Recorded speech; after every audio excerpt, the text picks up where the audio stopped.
The Low Country Veterans Group was founded in 2010 by Commander Franklin Rutledge, retired U.S. Army and a combat veteran of the Iraqi War, seeing action in Baghdad, the Sunni Triangle, and Fallujah.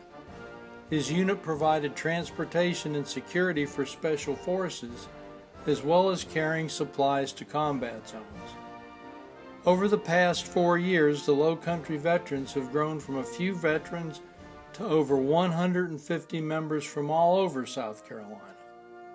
With no more funding than the modest dues paid by the members, the Low Country veterans have been instrumental in securing millions of dollars in lifetime benefits for the veterans who otherwise would have given up in the face of the VA bureaucracy. They received 501c3 status as a nonprofit charitable organization, and now they are asking you to support their efforts to leave no man behind, even after combat, and contribute to support their efforts to help veterans secure housing, medical care, and the benefits they earned fighting for our country. I'm Theodore Russell, United States Marine Corps, 68-69, Vietnam veteran. Got the name Big Russ from the guys in Vietnam. Was field commissioned as a corporal in Vietnam, involved in close-hand combat, running searches in Stroy Mission, in Da Nang, Marble Mountain, Elephant Valley, Dodge City. Those are some of the areas there where we deal with. Began getting benefit from the VA in 2013. Experiencing the symptom of post-traumatic stress for about 20 years or more. At this time, we need getting help for the fallen veterans, because we need help in getting funds so that we can help the veterans here, especially here in Georgetown, where we reside. My name is Alfred L. Buckner. I came out as a sergeant in the United States Marine Corps. And during that time, I went to Vietnam as a battalion scout. I did go to Vietnam in '66, and I came back 13 months later. But during the 13 months I was in Vietnam, I saw a lot of action. Walk Point, was wounded 2 times, 1 time even declared dead. But I served and came back from Vietnam in August of '67. And during that time, I thought it was really peculiar because I had trouble with dreams. I was training troops to go, but didn't realize that I myself was in a bad situation. I was so used to hearing loud stuff go off. Then I felt panicky all the time, and I just thought about maybe it'll pass. I did go to the VA hospital after I came to the Marine Corps, and I remember being in the psychiatric ward. I remember them telling me my problem was that I had seizures. They prescribed for me Dilantins, and I didn't know what it was, but they said I had a seizure. Then after, I would go in the VA in the daytime, stay in the daytime, and then in the nighttime I would stay in the hospital, but then I would go to school, 125 Bull Street, and go to Palmer College. And I finally was released from the hospital at a certain period, but I resorted drinking heavily, use of marijuana, and it was like medicine. Still didn't know, and still didn't. When I had those attacks, I thought I didn't have no more seizures. And I thought maybe the Latin might have did something like that, but I stopped taking that a long time ago because I wasn't controlled by medication. I had my own way of medicating myself. But every time I go to the VA, they said it's just something crazy, And so I got a job, so I stopped going. I stopped going for many, many, many, many years. You know what I mean? I'd go over there, talk to them, and come back, and I never got any satisfaction. Finally, I did go for a while, and I spoke to them, and I said I'm going to stick with it, and I was encouraged to stick with it. And after 5 years or so, I dropped it again because I was in the same situation. I wasn't making no headway, and I just thought that maybe this was my life. I didn't like being around people. Those who knew me real well thought I was a nice person, but I was like a closed person. I just didn't deal with folks really good. And sometimes I would be, and I found myself wanting to live. Being at Walking Point, I saw a lot of death. I had held folks in my arms who died, walked around with the same outfit on, clothes, uniform, we were in the jungles, stained with blood for weeks on weeks as we were in combat. Blood dried, I was always bloody. You know what I mean? We all were, and therefore it was rough. And now I can't stand to see things out of order. If I walk down the street and see something that kind of worries me, I don't usually stand anything disorder. Even when I dress, I try to dress meticulously because I was taught that by the Marine Corps. But the other thing is that I just can't stand being out of order. And that's what pushes most of my mind, because I know I'm out of order. I realize that now that I'm still in therapy, I can see some things better now. I'm just glad that I'm sticking with it, glad that I can see the end of the tunnel maybe. But it's been a long time. I'm 69 years old now, and it's been like over 40 years since surviving is one thing, getting killed in Vietnam is another thing. And sometimes I wonder a whole lot why I didn't die in Vietnam, why I didn't die, but a lot of my buddies died. Grateful that I'm not suicidal. I think about it a whole lot. I know a lot of folks who I'm talking would like to die. I want to live a good life. And as I get older, I'm 69 now.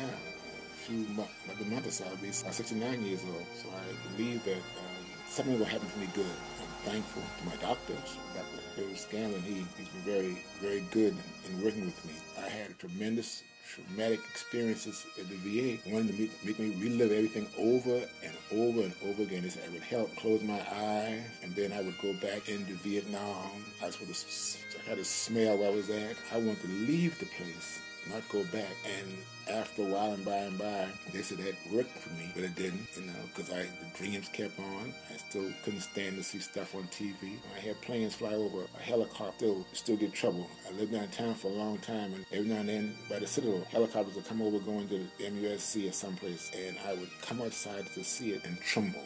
And I was taught never to be afraid, but I am afraid. I'm afraid that I will never have a quality of life I should have. I don't want anything from the VA, no welfare, but if there are any benefits that can make my life better, and I can be a better husband, a better father, and I think I deserve it.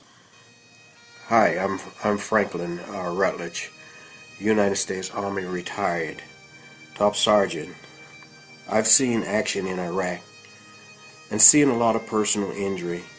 A lot of men from my unit were injured in the battle. One of my best friends. A lot went on during the Iraqi war. I've served in OIF 1, Operation Iraqi Freedom 1, and Iraqi Freedom 2. I've had a long service and seen a lot of action in Fallujah. I've seen a lot of action throughout the region, borders of Syria, Iran, and also throughout the region. We've served over 1 million miles, less than a year in the country, and it was a real experience, a life experience of combat. After returning from combat, I returned back to the United States to find myself still in a battle. The battle is making a transition from military life back into civilian life.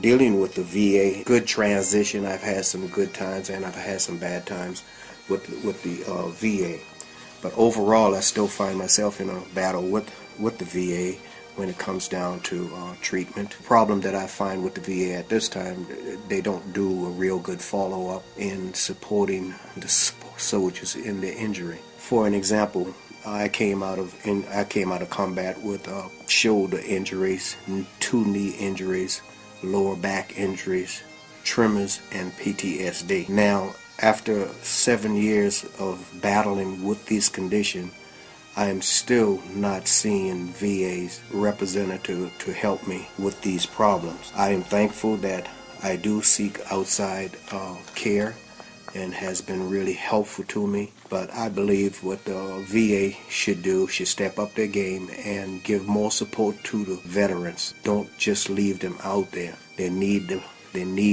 help. They can't do it alone. It's a battle. It's a war in itself, dealing with these stressful situations in their life. Not only that, the VA gives appointments, and appointments is just too far out for veterans. There's no way that you can have appointment made today and be seen 2 to 3 months later. Veterans have given so much to say that they are getting so less in return. Hi, I'm Franklin Rutledge, commander of the Low Country Veterans Group. Veterans Group, we were founded some 4 years ago and have grown from just a few members to a membership of over 150 veterans. We are a 501c3 non-for-profit charitable organization. We support ourselves throughout our own dues. So every penny that we contribute goes to secure VA benefits for veterans and necessities of housing and transportation and doctor's appointments. We have helped secure millions of dollars in lifetime benefits for disabled veterans who had been previously unable to sort through the complications and the time-consuming procedures. We are asking the chamber members to join us in Leave No Man Behind Veterans Day campaign and do what you can to help us help those who sacrifice so much in the service of their country and the United States of America.